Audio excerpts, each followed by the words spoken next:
Hello, I want to welcome everyone to the Power of Our Story. Our coffee and conversation groups are a place of safety for our protectors to connect and process the journey with other protectors that get it. Today, I want to welcome Rachel Petitt, the program director for the Farmer Veteran Coalition. Their mission is mobilizing veterans to feed America. So, Rachel, I want to thank you so much for being on. It's so great to have you. Thank you, Sarah. Thank you for the invite, and thank you to Lori and TC for joining us and all of the listeners. This is a great way to spend time together on Veterans Day, so I really appreciate your time. Yeah, it's great. I think, like I told you before, we have had so many comments, like over the last 2.5 years of doing the Power of Our Story. I've heard so many people say, I would love to start a farm. They want to be in nature. They want peace. And, what you're providing is really exciting. So again, I'm so happy to have you here. Can you just tell us just a little bit about yourself, how you ended up in this type of work, what the Farmer Veteran Coalition is about, and then after we'll open it up for a conversation. Sure, I'd love to. Yeah, I'll tell you a little bit about myself, and then I'll tell you more about Farmer Veteran Coalition. I've been with FVC for 8 years, and during that time, I've worked in our headquarter office in Northern California, where we were founded in Davis. And about 8 years ago, I was working full-time on farms outside of Davis, raising about 2,000 chickens on a free-range organic vegetable CSA farm, and also working at a hop yard for a local brewery called Roostaller in Sacramento, where their mission was to buy all California grown grain and grow all of our hops. It's a historically hop growing region during the gold rush. Lots of hops were cultivated outside of Sacramento, so I was really fascinated in reconnecting with the Central Valley's history and connecting local grain and hops with the craft beer industry. I think that was a place that there was a lot of opportunity for connection. So that was really fun to work on a hop yard and see how those are grown and see the differences in how California grows hops versus Michigan versus New Zealand and in Europe. And all the while I was feeling a little bit isolated. I'm a people person, and it was challenging to be in the field and mostly solo, day in and day out. A really great farm crew that I got to work with, but you're in a million places on the farm, and it's not a social job. So I was looking for something that felt a little more connected to the larger food movement and agriculture.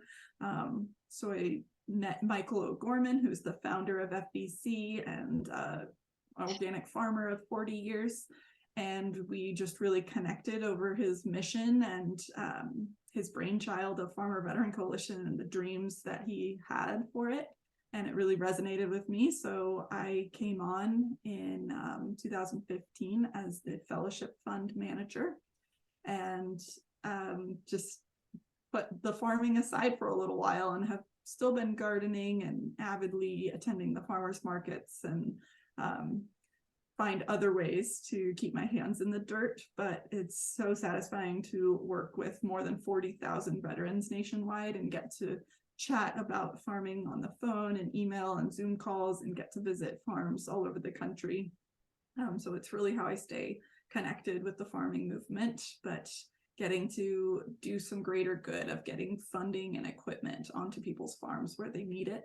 So yeah, and Farmer Veteran Coalition has been around since 2011 when Michael started it as a dream that was born around Santa Cruz in the fields, mostly artichoke fields outside of Santa Cruz. He met with some mothers who had lost sons in 9/11 and were looking for community and for a mission and a way to find purpose in their loss.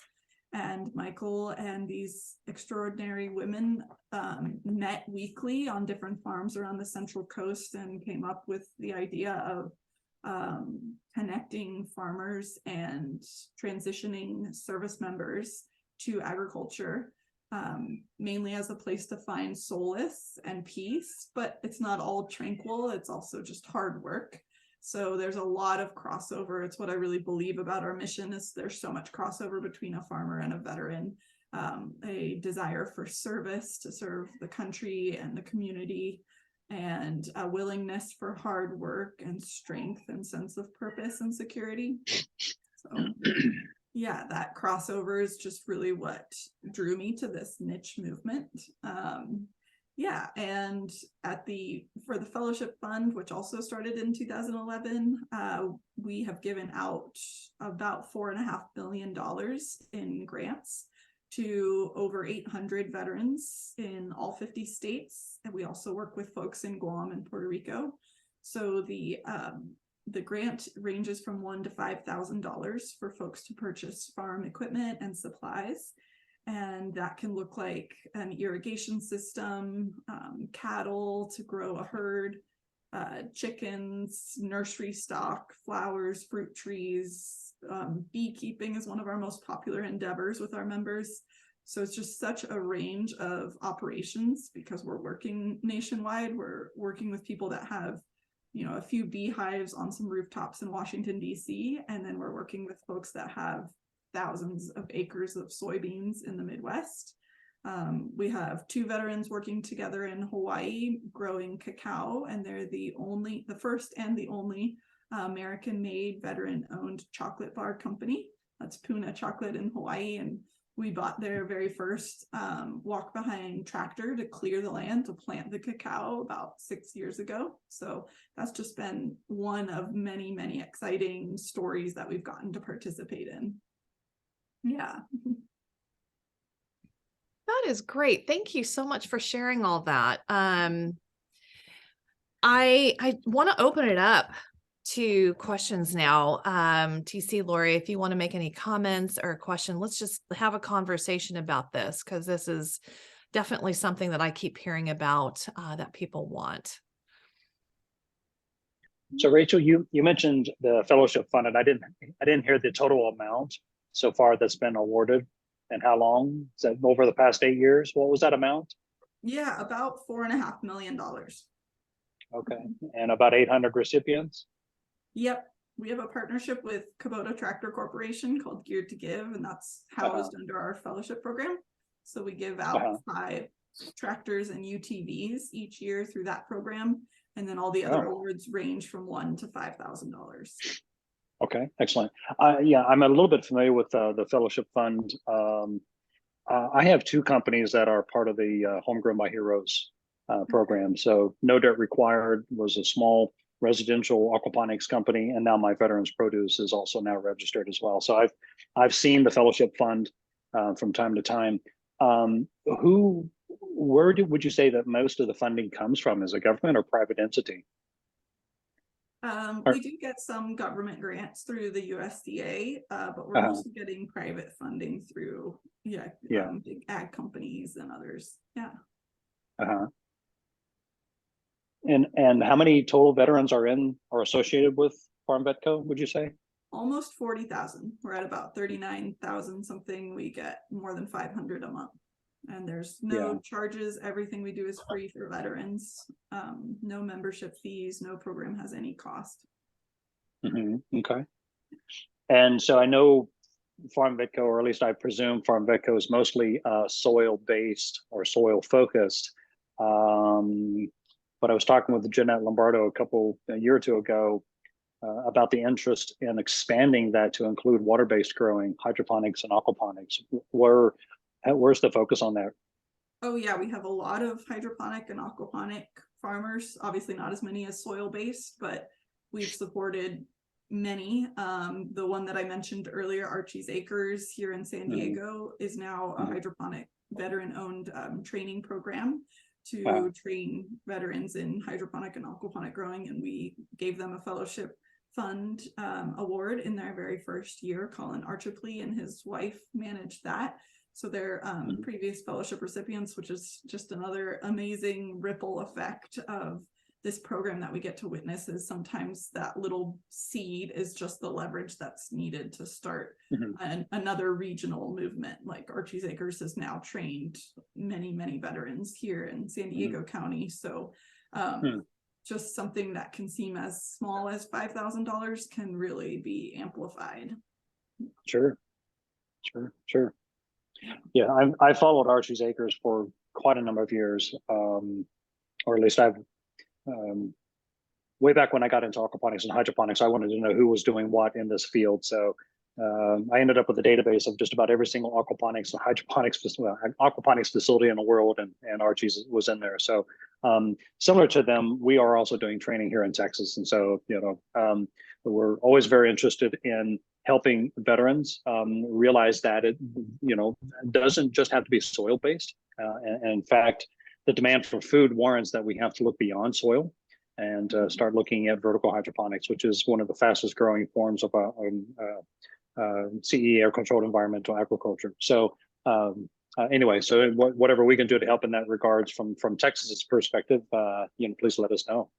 Yeah, that's great. Thank you. Yeah, that's a great point. Is and I'm not repeating myself, but something I love about FBC and just the movement in general is that there don't have to be limits. It doesn't really have to be a gatekeeping movement. It's agriculture is what is meaningful to the person. So whether that's soil-based, water-based, urban or rural, that's what's so important to us about the diversity of operations and people that we serve is incredibly diverse range of like service eras, ethnicities, geographies, production modes and styles.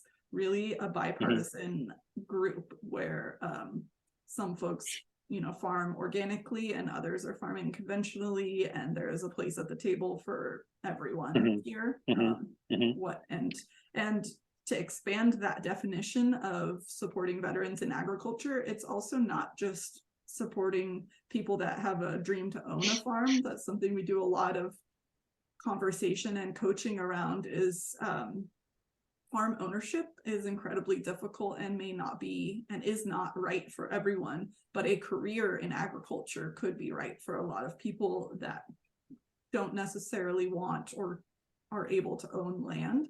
So we do a lot of expanding and educating what that definition of a career in agriculture looks like. And to us, that can be being a farm manager can be a long, rewarding career. In fact, Michael O'Gorman, the founder, has never once owned his own land, but 40 years in the organic farming movement. He was one of the leaders in organic hothouse cherry tomatoes back in the 70s with Jacob's Farm. And Michael remained the farm manager for those 40 years, not a land owner or technically even the farm owner. And that was a lucrative, rewarding, completely fulfilling career. So that's something that we really stand by is that career ambition can look like management, packing, trucking, marketing, all kinds of like manufacturing, lots of different jobs. Even we have a program with Kubota helping, they really need a lot of tractor mechanics, and they have preferential hiring for veterans. So we have a career pipeline program with Kubota to help veterans that want to be involved in agriculture get a stable, well-paying job working for Kubota as a mechanic. And often the cross-training between their military career and what a tractor mechanic needs, there's a lot of crossover in those mechanical skills. Yeah, certainly. Yeah, that makes sense. Well, if you get a chance, swing by my breakout session, and I'll tell you about how we are incorporating both soil and water as part of a Texas A&M grant. We are providing fertilizer actually from our aquaponics facilities for use back into the soil, a technique called integrated aquaculture system. That's awesome. Yeah. Lori, TC's referencing FBC has our national conference in Oklahoma City this weekend, and TC will be one of our speakers at a breakout session. So we luckily will get to meet in person in a couple days, and I'm excited to hear your talk. I know people are really excited to join it too. So. Yeah. Thank you. That's awesome. Yeah. I'm curious, Rachel, did you want to say something, Lori? Not Okay. yet. Okay. Do you have any more stories about kind of the success that veterans have had? Yeah. Love to hear that. So many. It's so fun. Oh, great. Unlike Michael could just rattle off the names. I'm not a names person because I'm, processing like the 500 applications a month. So names elude me, but the stories really, really stay. So I'll give you some stories, and I apologize that I don't have the names attached, but they often are on our website. We have pictures and names and stories and links to their farm websites. So you can check that out too. But one trio of veterans that I really like that we work with are in Michigan, and one is a brewer, and one is a grain grower, and one is a hog farmer. And they, through FBC, met at one of our conferences years ago and realized the overlap in their industries. Michigan has a real special like beer community, and so they were really proud of this local beer. And to make it even more local, similar to the brewery I worked at in Sacramento, they wanted to use more local grain, and they were also all committed to supporting veteran businesses. As you know, there's so much camaraderie in the community. So the veteran-owned brewery made big changes to source veteran-grown local grain. And then after you brew beer, you have what they call spent grain. So all the grain that's gotten the sugars extracted during the brewing process, but hogs and chickens and goats and lots of animals still love to eat that. So instead of just literally dumping it in a landfill, which is costly for the brewery, it's not great for the environment. They found a veteran-run hog farm that guy was willing to drive there and pick up the spent grain, and it just became like a closed loop between these three agricultural businesses that are all veteran-owned. And it's those type of connections that at our conference, when there isn't a session in place, but it's those breaks and the meals and the networking time where folks can just talk to each other and learn what their challenges and what their successes have been, and just the amount of like information sharing and tips and support and encouragement that happens is pretty amazing. Yeah. So I really love like those kind of stories. We work with someone else, Mike, I'm blank on his last name, but Mike's a grower in Alaska, and he was featured in Sunset Magazine a few years ago because he owns America's most remote farm, is how they describe it. And he takes his produce to the farmer's market by seaplane. That's the only way to access his farm. So every week he loads up his produce onto a seaplane, and it flies into, I think it's the Anchorage, although it could be Juneau, farmer's market. And in the Sunset spread, they have like amazing photos of his farm. But again, we got him a $5,000 fellowship years ago to, I think, just put some irrigation line. So irrigation is one of our favorite things to buy because it's literally bringing water to the farm. It's the very first system, one of the first systems that one would need, at least for a soil-based farm, to bring that life and growth, and that system can last years and years. So just a few $1,000s is prohibitive to someone when they're first starting a business. It can feel like so much, and it's a lot. But when you purchase that for someone, that system will water their farm for years to come, and that enables them to bring the product to the market and to make a whole livelihood built around some drip lines. It's amazing. Yeah. That's incredible. I would love to hear more. I think every kind of angle of stories, it's so, oh, good, John's here. I think it just inspires people. Yeah, just to hear kind of all the different ideas of what people could do. Just like you said, when these guys started talking and they realized, oh my gosh, there's a synergy in the different things that we can do, and we can close the loop, and we can help each other, and we can work together. And it's and we don't need to know the names because it's the inspiration. Definitely these stories are so inspiring because it gets the creative juices flowing and, thinking about what is possible out there, what is possible. And again, I hear this so often, transitioning service members, they want something more peaceful. They want nature. They want, the farms and the ranches. And it's just trying to figure out, what does that look like for them? What does that next step look like? Who do I go to? Who do I talk to?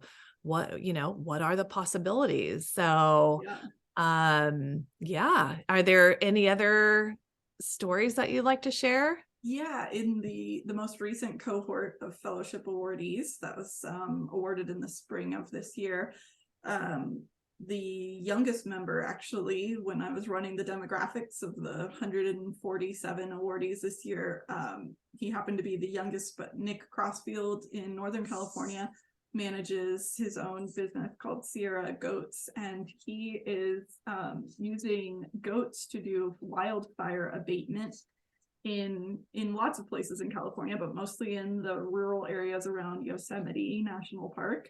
And it's becoming a more popular system, at least in California, and maybe in other wildfire areas. But he is earning government contracts, which he's more apt to succeed at thanks to his military service in the Coast Guard. He's earning military contracts to run his goats on this land to do fire abatement management. And so we bought him the mobile fencing that gets moved around to move the goats from place to place when they're, eating down the vegetation. And because he's a new business owner and relatively recently separated, he has an off-farm job like many, many people do. So in the off season, he's the person that's riding in the helicopters all over the nation doing fire patrol, like helicopter firefighting. I can't remember, they had a fancy word for it, but it's like rural firefighting from a helicopter. So he's just a prime example of that commitment to service, where someone is even in their civilian career, it's so much about service to the nation, still even working with the government in different arenas. And yeah. That's good. Don't you have a video on your website about the goats? Is that the same way? I saw a little bit like right before we got on. I was just checking it out and it looked really cute. Yeah, we have Great idea. One of my favorites is getting all the animal photos, especially through the fellowship when we buy livestock. A lot of people send me photos of the baby animals, and it can happen year after year. Like for years to come, I'll see the offspring of the goat that we bought 5 years ago, and it's adorable. So we try to fill our website with those photos too. That is so cool. And do you have more stories about maybe people who are interested in like a ranch style, more with animals? Do you have more stories about that? Yeah, I will plug briefly that beekeeping is the most popular field that our members are getting into, and they are technically livestock. So we do consider like beekeeping and apiary a livestock endeavor. But that aside, cattle is incredibly popular. Like TC mentioned, California, Texas, and Florida have the largest number of veterans, with California first and Texas second. So we have so many cattle ranchers, especially in Texas, and that are veterans, people doing amazing things. There's a man named Josh Eilers he's been a long time member. He was a fellowship awardee probably in 2014 or 15, but he has ranger cattle. He's an Army Ranger, and it's outside of Austin, and he connects his amazing Wagyu beef. He went to Japan and studied different techniques of raising cattle, and so he connects his beef to the growing restaurant industry in Austin, where fancy food is gaining a lot of popularity. So he's made an amazing business for himself, and also is committed to hiring other veterans. So his ranch, we've gotten to tour it a few times with our group sometimes, and their cattle has gained like a following and an appreciation, and it's really great to see when quality agriculture gets recognized like that, because a lot of times it is a low income job and it's really about the satisfaction and not necessarily going to be a lucrative career, but that's not what hardly anyone is in it for anyway. So Right. Right. So true. And do you have, like, on your website, or do you have connections to these veteran owned farms and ranches that are hiring other veterans? Do you have access to that? yeah, good question. We are working on rolling out a job board situation. Right now, we're still very available for that, but we do it more on a connection to connection basis. So someone would email us, say, I'm looking for a job in this kind of field. I'm either willing to move or I'm looking in this location. And then we use we have a really powerful database of those 40,000 veterans, and we can use maps and different filters to search. And then we write connective emails. But we're hoping to get a little more tech savvy and have that be like a job board. But what we do have right now that we're proud of and still kind of in the process of rolling out is a search map for Homegrown by Heroes, which is our free marketing program for veterans to use the Homegrown by Heroes label to let consumers know that a product was grown by a veteran. So that label can get embedded on someone's sign when they're at the farmer's market, or on the egg carton in the grocery store, or on their website. And we've made an interactive search map on our website where a consumer or anyone can look by product or by zip code, so that when they're wanting to support a veteran-owned farm, they can find one near them, or if they're traveling and they want to go tour a veteran-owned farm, or many of our folks have agritourism businesses, so that's things like farm stays or tours or interactive workshops. And so even when someone is vacationing or being a tourist, they can connect with a farmer veteran in their destination. Gosh, that's fascinating. That's amazing. That's amazing. You guys are covering so much. So I just have one last question. And then you guys, please, raise your hand or do catch my attention if you want to say something too. So you had talked about the idea of maybe not owning a farm, but managing it. And that can still be it sounds like you have full reign, like you can just create it. You just don't have to go through owning the land. Can you talk a little bit more about that? Yeah, it's a great opportunity. As we all know, America's farmers are aging, and we need more younger folks to get into farming. But one of the biggest obstacles is land ownership. And to transition a farm to someone that's not a family member brings up a lot of questions of, transferring land. And a great solution is to have the aging farmer population find the next generation that will manage their farm. And it's almost like a mentorship situation for some folks. It doesn't always have to look that way, but for some folks that can be like a newly separated veteran, connecting with an older farmer who may or may not be a veteran, and kind of learning the ropes and figuring out how that whole operation works. And maybe there's potential for future transfer of land, whether that's buying or leasing, or maybe that person just got some really great training as a farm manager and decides if they want to be their own farm owner someday. But it's something that we always recommend is don't just go straight from 0 to 60, like straight into owning a farm, and mainly because you're going to be saddled with a lot of debt while you're also starting a really exhausting career. And so one of the best things you can do is take an ag training program like TC knows about, and all of the many other ag training options that there are, or work for someone, whether that's being a farm hand or all the way up to being a farm manager, depending on your level of experience. And that really helps people decide, does land ownership and business ownership, is that the ultimate goal, or is it the career itself? And for so many people, it's a very satisfying career to be the manager of the farm. So it's a difference between do you love it as a career versus do you want to own something? And have that ownership. I just love this. This is a golden nugget because I feel like a lot of people don't understand this, that they can do this. They can manage, they can learn how to manage to really be in there without the headache of owning. Right. That's what I'm hearing you say. Yeah, and we're doing what we can to break down the obstacles. What is preventing someone who really wants to be involved in agriculture from being involved in agriculture? And if the daunting task is, land ownership, because we all know what that market looks like, especially here in California, then let's eliminate that obstacle and let's say, well, how are the other ways that you can be involved in agriculture for now? And it doesn't mean that you won't ever own a business or land, but to start right now, to start experiencing what it's like to have a career in ag now. Yeah, what a great idea. Yeah, there you can ease into it and get the reality of the situation and say, okay, is this what I really want? And, get the training that you need to actually do it if you find that you love it.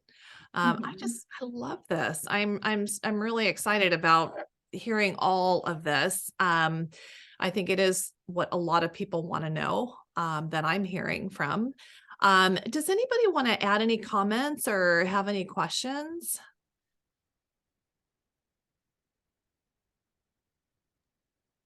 I'm excited to learn about all of this. I didn't know it was out there. So I'm gonna, being the connector that I am, I'll make the guys that I know aware of all this stuff. So you'll be hearing from them. I think this is awesome. Both with what you're doing, Rachel, as well as with TC. So this is awesome. Thanks. Totally. Yeah, I'm going to send this video actually over to Michelle Lang, who is putting together a place for like active duty to find resources. And she was so excited to know that you were talking about this today. So I'm going to send this to her. It's so needed. So I did have a question, but it just flew away. So I'm going to, TC, did you have a comment or a question?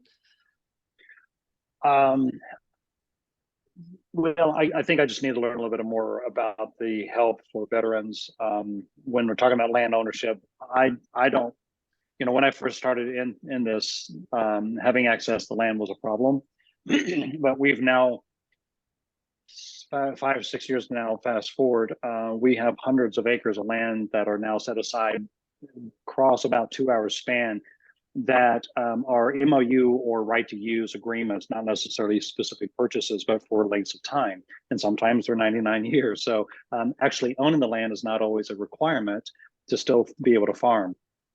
So again, I would like to learn a bit more about how FarmVetco is looking, or if they're looking at some of these other different options to help encourage right of usage, if you will, to not specifically own land. But also something else to throw in there. We've actually kind of solved that solution. We have a mobile greenhouse, if you will. It's we can pretty much move it anywhere. It can sit anywhere. It doesn't actually have to have land. So these are things that I hope as we get more involved with FarmVetco, we can continue to learn from each other and expand the availability of practices. I have a farm in a box. It doesn't require land, and so well, I mean, it has to sit somewhere, but it doesn't take up a whole lot of land. So that was just my thoughts on the matter. Yeah. You don't have to own the land in order to work the land. That's a great point. Yeah, just as you don't have to be the business owner to have a fulfilling career, you don't have to be the landowner to access the land. And in California, one of the organizations that we work with closely is called FarmLink, California FarmLink, and they manage an amazing website. I wish they were nationwide, but they help farmers that are looking for the next generation of people to work their land connect, and vice versa. They help first generation or beginning farmers find the land to work, and often that isn't selling the land, because that is prohibitively expensive. It's often that 99-year lease, which is as good as owning the land. I mean, in so many ways, it's as good as owning the land. And they're doing other things like putting easements on the land to stop urban development. And so working, what we often help veterans do if they're in that situation of seeking land is connecting them with other organizations that are more regional to wherever it is they're looking. And often that's land trusts and like American Farmland Trust and other organizations like that that are really committed to conserving and protecting farmland. Great. Okay. Yeah. Gosh, that's wonderful. And so do you have any more stories? Ooh, let's see. I'm putting you on the spot here. Yeah. I wish that I had linked. There's an amazing video. I think we have it linked in different places on our website, but they're called Sugar Bottom Farms, and they're an apiary in the Midwest, in the northern Midwest. And Eric Grandin is the owner, and he just speaks about the healing that he has received from keeping bees and the peace and calm that he gets from working with the bees. And it's something that we hear over and over. And I think it's partly why beekeeping is such a draw to folks, is there's a little bit of danger, it's a little bit scary, and you have to stay calm to keep the bees calm. And the calmer you are, the calmer the hive will be, the easier it is for you to do the job that you're there to do, whether that's moving the box or taking the comb out or checking on their health or whatever it is that you're doing with your bees. You're there as their protector, which is a common, theme and role that provides comfort. And in that role must remain like calm, focused, and hardworking. And it's such a great overlap with what a career in the military has looked like, and it smooths that transition of military to civilian life because of that overlap. So I would definitely recommend checking out Eric Grandin from Sugar Bottom Farm talking about beekeeping, because he just says it so poetically. I couldn't possibly do it justice, but That's fascinating. That's just like, horses, how you can, therapists can see how their person is doing by how the horse responds to them. I mean, it sounds very similar. I think I've been in the city too long, so it's probably a no-brainer for those that have been out in the ranches and farming arenas. That's really interesting. Wow. So the where the veteran is at emotionally, mentally, spiritually, I'm sure, has an effect on their bees. Yeah, definitely. Yeah. Wow. Keeps them calm if they're calm. That's interesting. Wow. Does anybody else have any comments or questions?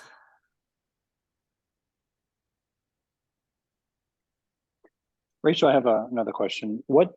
Over the years, what have you seen as the trend?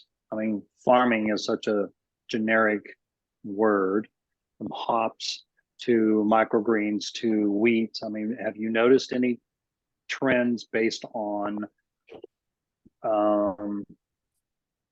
major commodities, or, I mean, are you seeing anything different? Yeah, good question.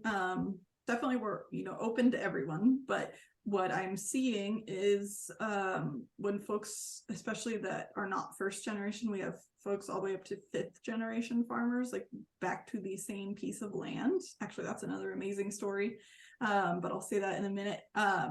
Especially when they're not the beginning farmers, when they're returning to family farms, there's not only a trend, but a need to retool the farm to be more profitable. And a lot of the commodity crops and conventional practices are not making the profit margin that's needed to maintain the farm. So almost out of necessity, there's transitioning away from commodity crops and into regenerative practices.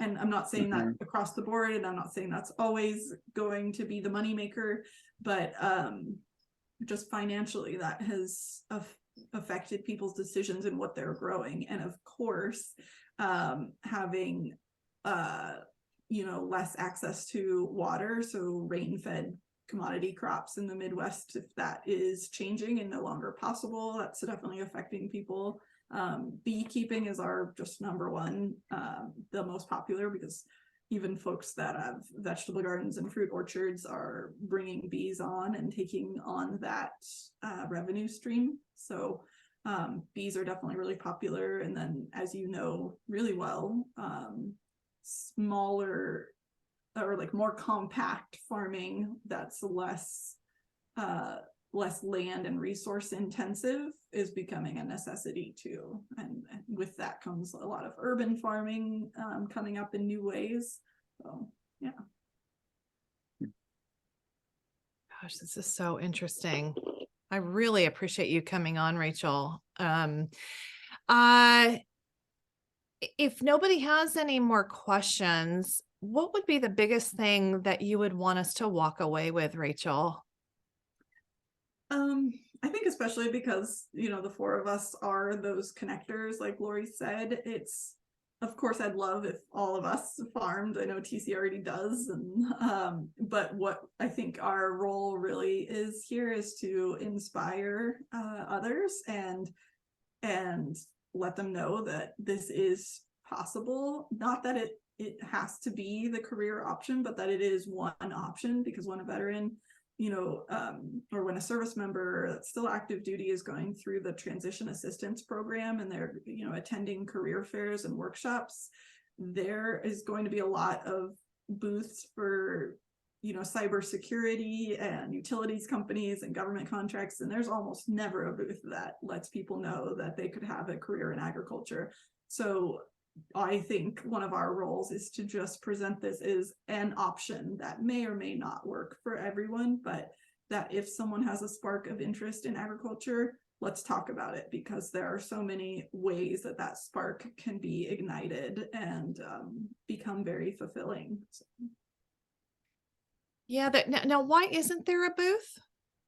Well, I mean, I guess sometimes I go and I'm there, but just at career fairs, it's just not a very common industry, and none of us really have the bandwidth to be going to a career fair the way that some corporations in larger industries are gonna be there recruiting. You know, one of the reasons the aging farmer population isn't getting replenished is what farmer has time to recruit their, you know, to lobby for how great this career is. It's just not possible. So that's where, you know, Lori and TC and Sarah and I and maybe Jonathan come in, and we, you know, talk about how that this is out here. It is an option. Farming is still alive and well, and it can be a young person's game too. Yeah. This is wonderful. I'm gonna connect you to some great people. I'm gonna share this talk too. I will definitely serve in that way. I love what you're doing. I'm so glad we met, Rachel. And I want to thank you so much for coming on. Thank you. All of Yeah, you. it's my pleasure. Thank you.